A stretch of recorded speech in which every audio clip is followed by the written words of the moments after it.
All right, it is that time again. TIFF is around the corner, and because it's 2026, I will be counting down 26 films to watch at this year's festival. This is not meant to be an absolute definitive ranking, or just a list of the biggest titles that everyone knows.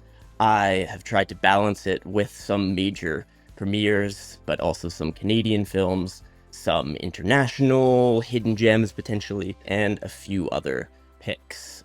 Before we start, please do subscribe. If you're new, I will have some separate videos focusing on Canadian films and hidden gems, and plenty of individual reviews throughout the festival. I do really appreciate it. Without further ado, though, number 26 is Fjord. And honestly, we're starting probably with the most anticipated film of the festival, or at least one of the most anticipated. Christian Mungiu, who is arriving at TIFF after winning the Palme d'Or, no big deal.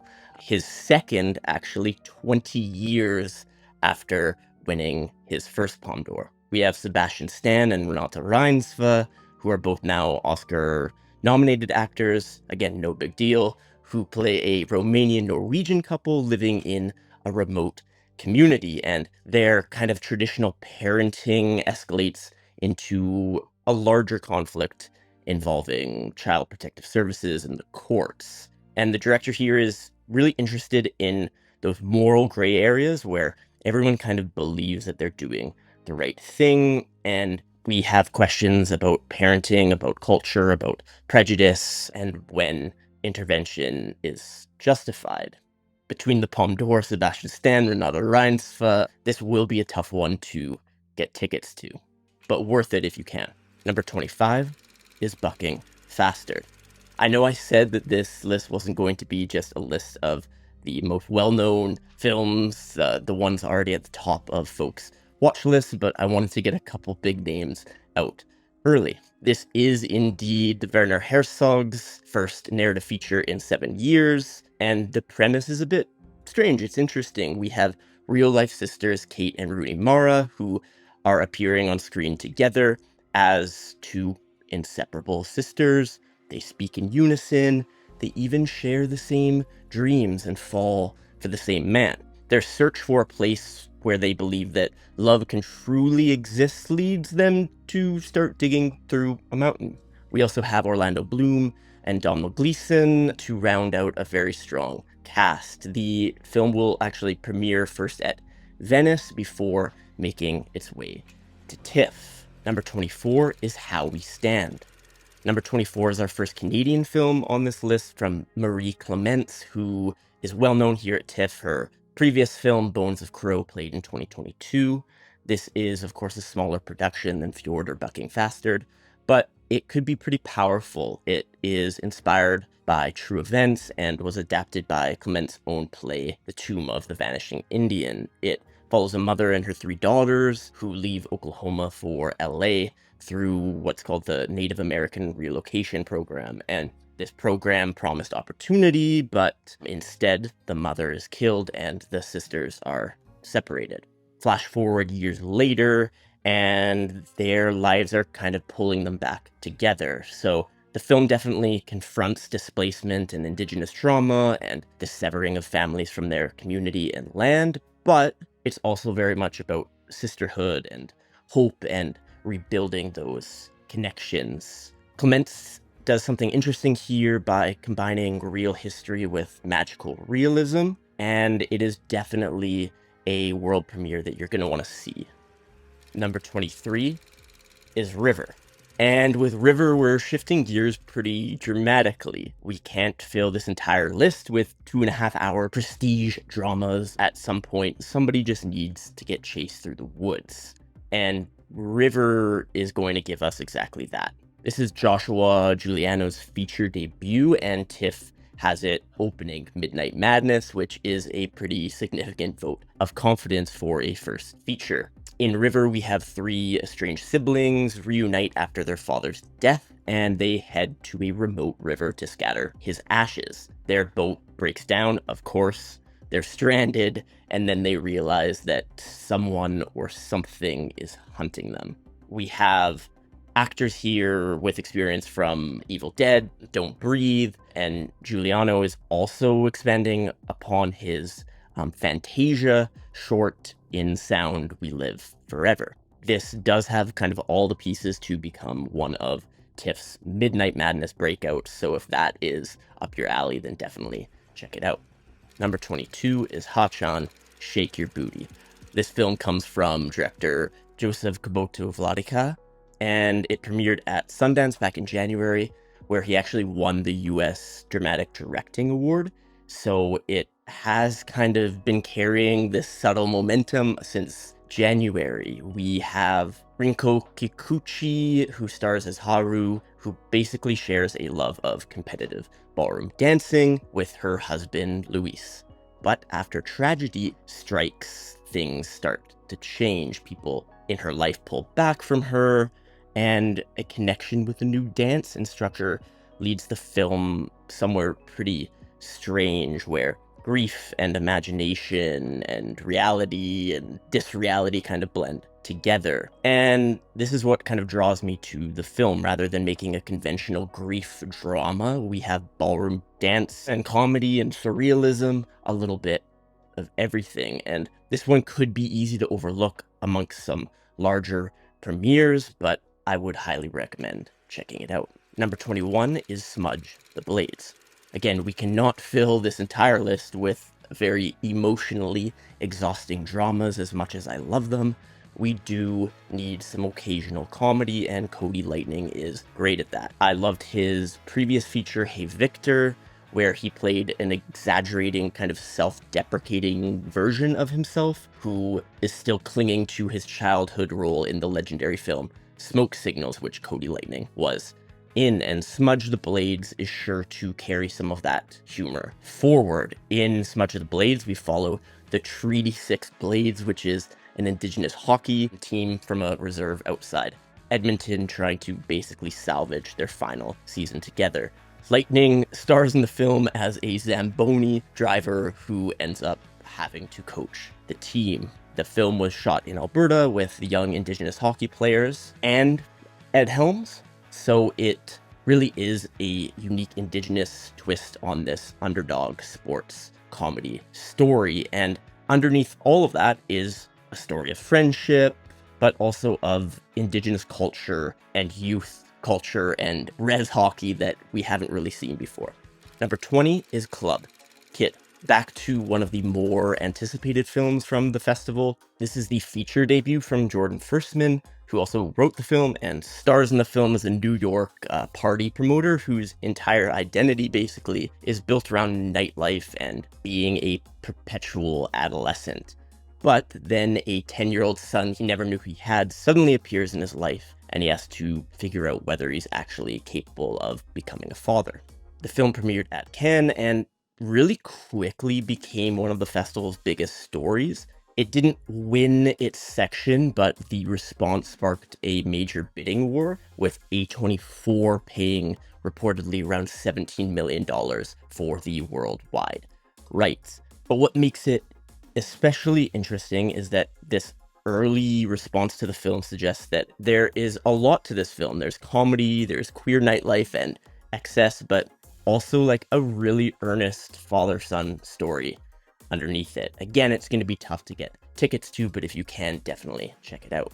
Number 19 is Tangles. Tangles is the first animated film on this list, and it comes from Canadian director Leah Nelson, making her feature debut after the film premiered at Cannes. So TIFF is Tangles' North American premiere. The voice cast here is absolutely ridiculous. We have Abby Jacobson, but we also have Julia Louis-Dreyfus, Bryan Cranston, Seth Rogen, Sarah Silverman, Wanda Sykes, Bowen Yang, and some others as well. This is based on Sarah Levitt's graphic memoir, Tangles, a story about Alzheimer's, My Mother and Me. And the film follows Sarah as she basically leaves the life that she built and returns home to be with her mother as her mother's Alzheimer's progresses. And so obviously there's some heavy material here, but the approach isn't just to look at this as an incredibly sad Alzheimer's story. There's humor and family and community, and while the mostly black and white animation is fascinating, it uses bursts of color to kind of reflect the instability of memory and kind of moving between past and present. So definitely prepare yourself emotionally and be ready to cry, even to an animated film. Number 18 is Once Upon a Time in Harlem.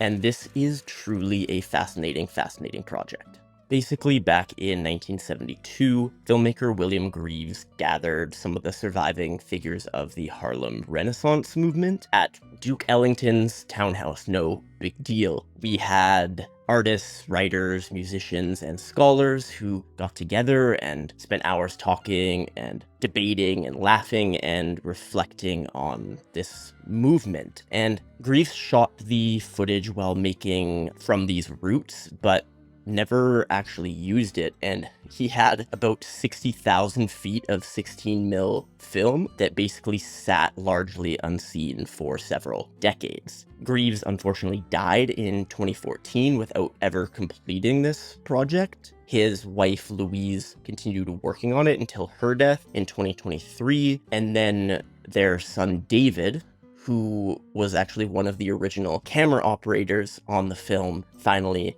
finished it, with David's own daughter also producing the film. So this is not just a documentary about the Harlem Renaissance, which would be interesting enough, but it's a super one-of-a-kind project that lets us sit in that room with the people who actually shaped the movement more than 50 years later, and really is a tale of generational connection. Number 17 is Everytime. Everytime comes from director Sandra Vollner and is another Cannes film, and it actually won the top prize in The Uncertain Regard this year.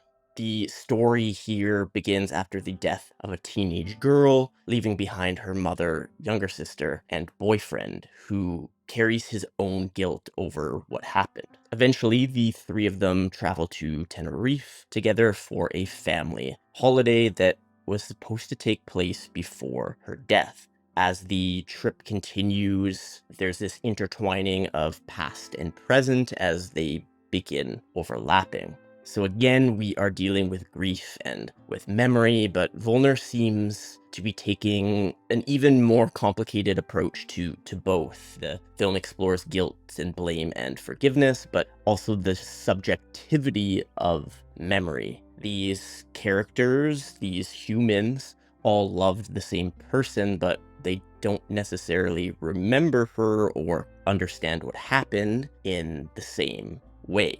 Also, the cinematographer here is the same cinematographer from After Sun, so you know that it is gorgeous. Number 16 is Possible Love.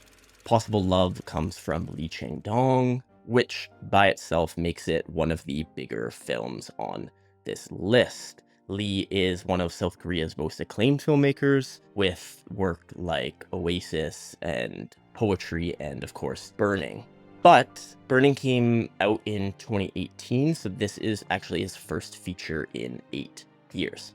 The film follows two married couples who are living very different lives, but cross paths through the making of a documentary. And as their worlds kind of start overlapping, we see differences in class and their relationships and the choices that they've made, kind of pulling some of their hidden desires to the surface. It will play at Venice before coming to TIFF, and it is already scheduled for a theatrical release in Canada on October 23rd, and then we'll actually be heading to Netflix in November. So that's why it's a little bit lower on this list, but I'm super, super excited to see it on the big screen.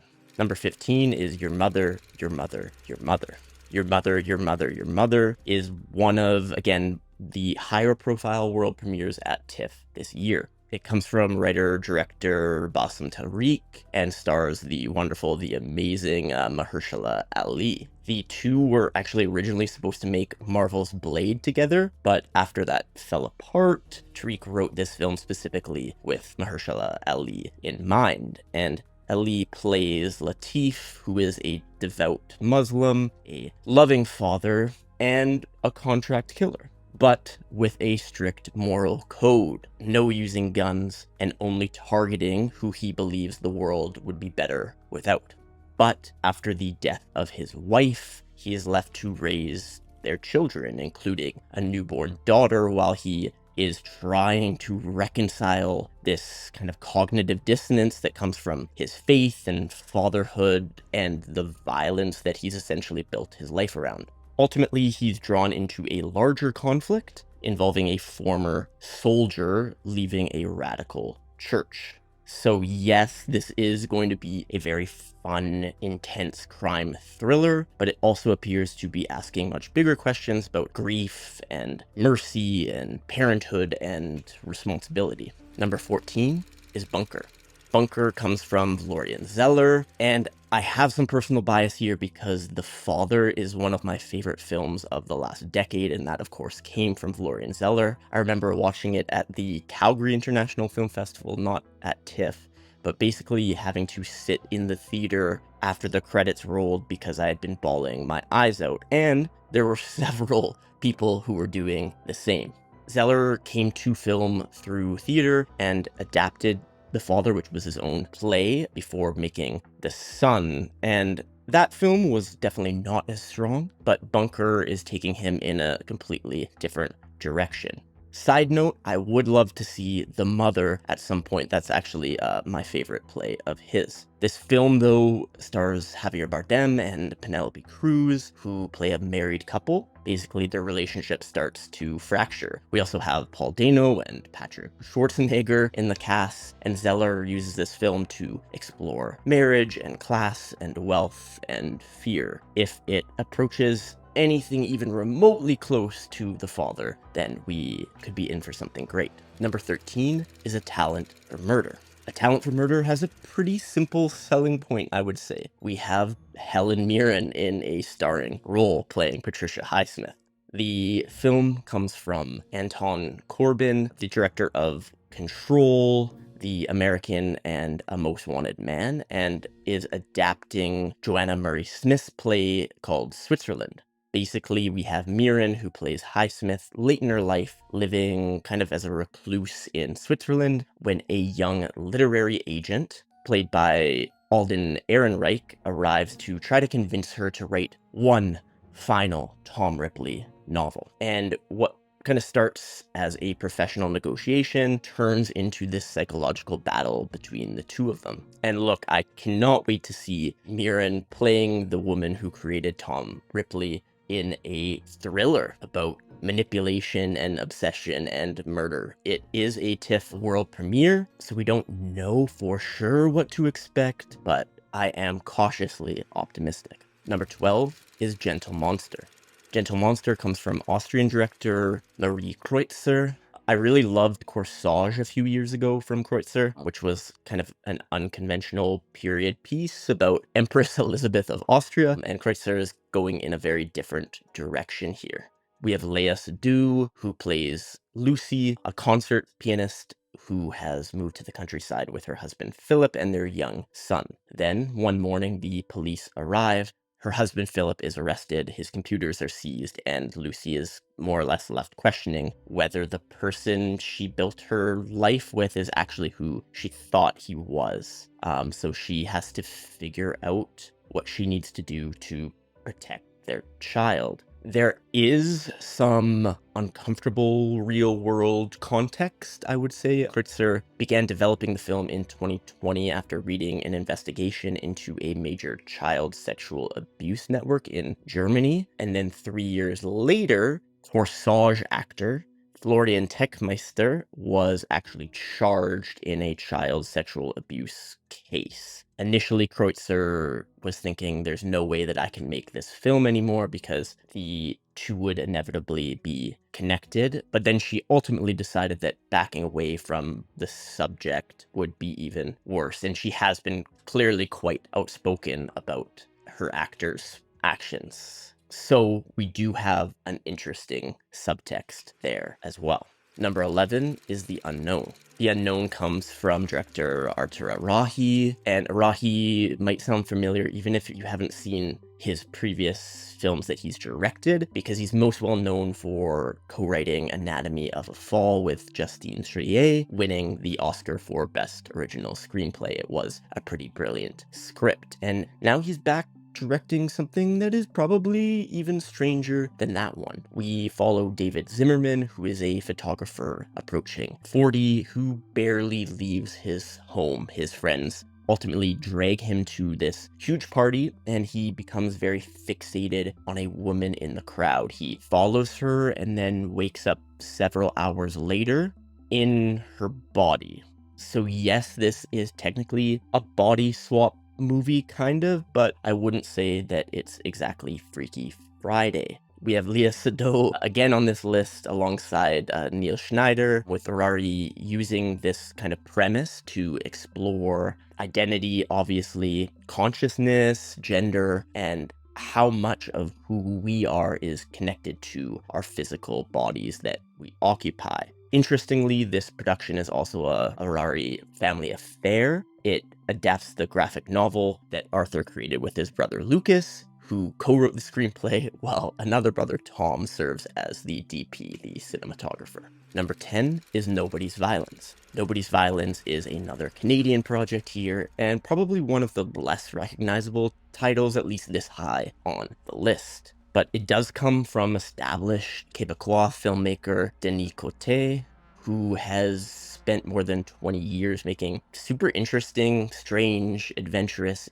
indie films. We have Larissa Corriveau playing Mira, who is a woman traveling from place to place, meeting pretty desperate people with whom she has made mysterious death pacts. She works for an organization offering assisted death until she steps away and falls in with two people living deep in the forest, which ultimately leads her to reconsider what she's doing with her own life. There is also a personal element here. Côté wrote the screenplay during a very difficult year of a long kidney illness before he received a transplant in 2023. And he's kind of described the film's approach as supernaturalism. So basically keeping one foot in reality, but then drifting somewhere pretty strange at the same time, which is the exact combination that I love. Number 9 is The Man I Love. This film comes from Ira Sachs, and I love his work. His films are incredibly intimate and human and very good at making relationships feel very lived in rather than ever melodramatic. After Passages and Peter Hujar's Day, which was so underseen just last year, he is working with a larger cast and a larger canvas here, but is still very much staying within that intimate queer life connection lens. We do have Rami Malek, big name star, playing Jimmy George, a performance artist living in New York during the AIDS crisis, who is basically facing the possibility that his own life might be coming to an end. Tom Sturridge plays his partner, with Rebecca Hall, Aben Moss Bacharach, and Luther Ford also rounding out the cast. What kind of interests me most here is that Sachs isn't treating this as a story exclusively about death. He has described it as a musical fantasy about love and sex and art and friendship and trying to live fully when the future is not guaranteed. And Sachs is great at keeping things trim at only an hour and a half runtime. Number 8 is The Diary of a Chambermaid.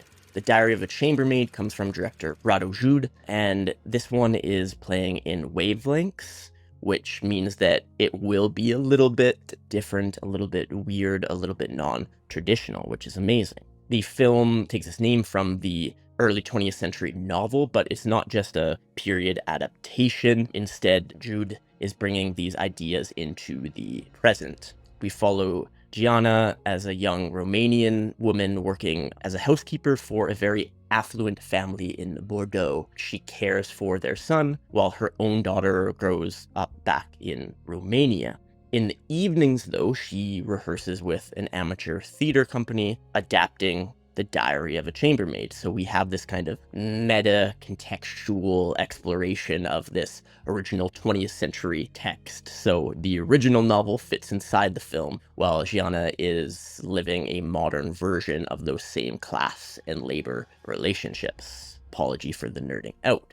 Another major selling point, like Ira Sachs' film, it's only 94 minutes. So in a festival where there can be some pretty long films, this is a great one that you could fit in between 2 screenings. Number 7 is, ladies and gentlemen, Brian Mulroney.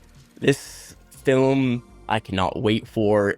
Admittedly, it might not have the same kind of immediate pull if you're watching from outside of Canada. Brian Mulroney is a former Prime Minister of Canada, but for Canadians, definitely one of TIFF's most unique films, and really everyone should make time for it. It comes from Canadian director Matthew Rankin, who made the film Universal Language most recently. Brilliant film, and is the only person that could direct a Brian Mulroney documentary like this, because he really has no interest in making a documentary, at least in any traditional sense of the word. The film is assembled from around 80,000 pieces of different archival materials throughout Mulroney's life, through politics, propaganda, television, VHS, and pop culture. Rankin did previously turn Mackenzie King into a surreal nightmare in the 20th century, so now he gets Brian Mulroney. Let's go. And as someone who used to teach politics, this is going to be an amazing ride. Again, if I haven't made myself clear, this is not a traditional documentary. It is playing in Midnight Madness, which is maybe the best endorsement I can give to a documentary about a former Canadian Prime Minister. Number 6 is La Bola Negra. And this film comes from Spanish co-directors Javier Calvo and Javier Ambrosi, who are better known together as Los Javis. This film came into Cannes as a definite curiosity and left as one of the festival's really biggest, most talked about films, with these 2 men sharing the Best Director prize. Its origins are a little bit complicated, but very, very fascinating. The title comes from La Bola Negra, which was one of Federico Garcia Lorca's final unfinished works, the Spanish poet. Very little of that survives, so the filmmakers have kind of combined those fragments with Alberto Conejero's play La Piedra Oscura. Again, apologies for my Spanish, I'm doing my best here, which is connected to Rafael Rodriguez Rapun, one of Lorca's great loves. So this is not a straightforward adaptation by any means, more of a new work assembled kind of from Lorca's history and legacy. And if you're still with me, I'm going to take you on a very quick aside as someone who's probably in like the top 10 Leonard Cohen fans in the world. Whenever I hear anything involving Lorca, it gets my attention. Cohen absolutely loved Lorca, translated his poetry, adapted some of his poems into some of his most famous songs, and even named his daughter Lorca. There you go, back to the movie. The film follows 3 men in 1932, 1937, and 2017, connected by kind of queerness and pain inherited over generations of Spanish history. It is 155 minutes, but you know what? I think that this film might just be worth your time. It has the potential to become a very large awards contender for those of you who might be interested in that. Number 5 is The Debut. The Debut comes from director Jesse Eisenberg, and I was a really big fan of A Real Pain. But beyond watching that film at Sundance, I remember hearing Eisenberg speak at Sundance and just thinking how genuine he was in an industry full of very polished answers. He's one of the few folks that really sounds like himself, and I'm hoping that he can continue the success of A Real Pain here, and he has the cast to do it. We have Julianne Moore, who plays Mona Friedman, a quiet housewife who lands a small role in a local community theater production and becomes consumed by it.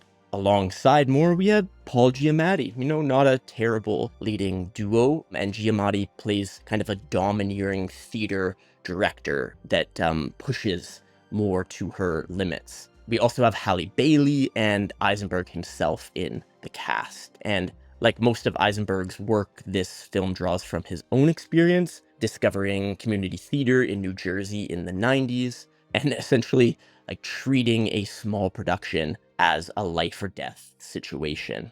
This is a great setup for Eisenberg's unique blend of comedy and drama, and I hope that he can find some of the magic that he had in A Real Pain. Number 4 is All of a Sudden.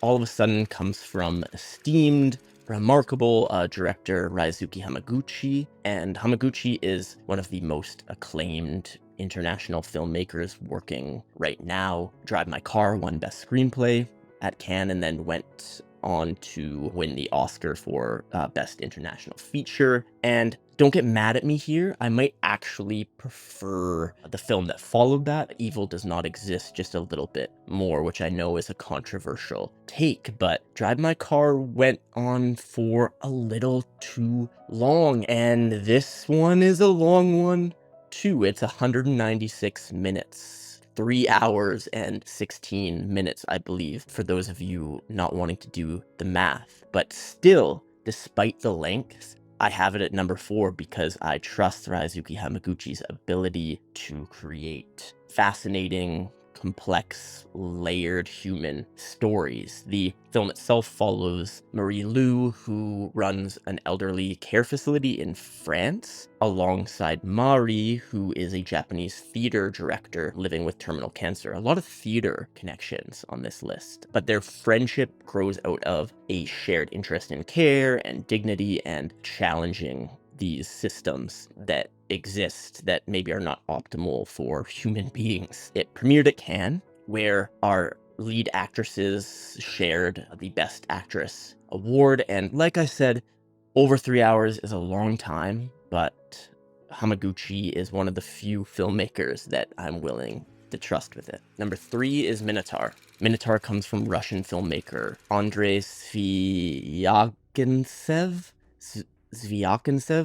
Apologies for my Russian, terrible. He has been a huge filmmaker in European cinema for a long time. Leviathan, Loveless, etc., but this is his first feature in almost a decade, and is first made outside of Russia after going into exile in France, and it has been quite a return. It premiered at Cannes, another film playing at Cannes. A lot of good movies play there. It won the Grand Prix, which is essentially the major jury prize below the Palme d'Or, so pretty strong.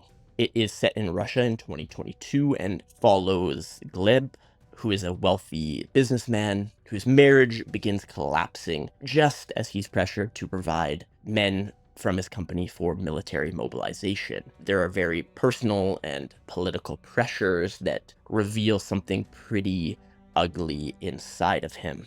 The project started as a reworking of sorts of Claude Chabrol's The Unfaithful Wife, but Russia's invasion of Ukraine ultimately transformed the project into a broader examination of violence and corruption and also complicity. Our protagonist, or our lead character, is trapped in a moral kind of labyrinth while becoming the monster himself. Number 2 is Coward.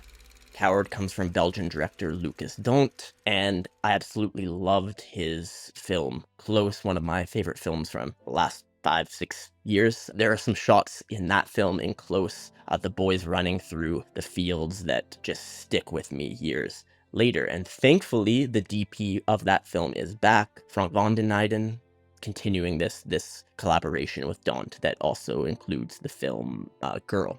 Coward premiered again at Cannes, where Emmanuel Macchia and Valentine Campagne shared the Best Actor award, where the lead actors, like our previous film, shared the Best Actor award. The film itself is set during the First World War and follows Pierre, who is a young soldier, kind of desperate to prove himself, alongside Francis, who organizes, oh my gosh, a theater production, I think the 4th or 5th one on this list. Dont was basically inspired by photos that he found of soldiers kind of performing in these theater productions during the war. So yes, this is technically a war film, but it's more interested in masculinity and intimacy and performance than violence. There's questions like, what is courage? What is cowardice? And what happens when there is a space where men can go against traditional masculine norms and get closer to their true identity. And this material is just perfect for Dante, and I hope that he can repeat his magic up close. The number one film to watch at TIFF 2026 is A Long Winter. It was always going to be a long winter for me once it was announced. This is the new film from Andrew Haigh, who directed All of Us Strangers, one of my favorite films of the last decade. I watched that film not long after losing my own father, and suffice it to say, it hit me like a ton of bricks. And what I love about Haigh is how he uses elements that are not necessarily realistic, but reach something that somehow feels more emotionally real than if it was truly grounded 100% in reality. He introduces these surreal, impossible ideas, and then somehow, against all odds, they allow the characters to access truths that they otherwise never would have been able to. A Long Winter specifically is adapted from Colm Tobin's short story and follows a family living high in the mountains as winter approaches. When the mother disappears, those left behind have to confront the isolation and grief and the existing fractures that were already kind of present within the family. We have a bit of an ensemble cast led by Fred Heckinger, who I'm particularly excited to see here, although the whole cast really is wonderful. A lot of people might know Heckinger from The White Lotus. I also loved him alongside June Squibb, the legendary June Squibb in Thelma, and he's been doing a ton of work and has kind of been on the periphery of like a true breakout, and this really could be the role for him, particularly under Haigh's direction. And I have to say, there is another, admittedly somewhat selfish reason that I'm excited. They shot most of this film very close to where I live in Alberta, so we are getting an Andrew Haigh film with DP Andre Turpin set against landscapes that are essentially in my backyard. Haigh is such a compassionate filmmaker. He's able to communicate grief and loneliness and love in such beautiful, understated ways. So please, if you can get a ticket to go see A Long Winter, definitely do it. And there we have it, 26 films to watch at TIFF 2026. Thanks for watching. Subscribe, like, comment, do all those things. Super, super helpful. More TIFF coverage coming, some Canadian films, some hidden gems, and plenty of individual film reviews. Thanks so much.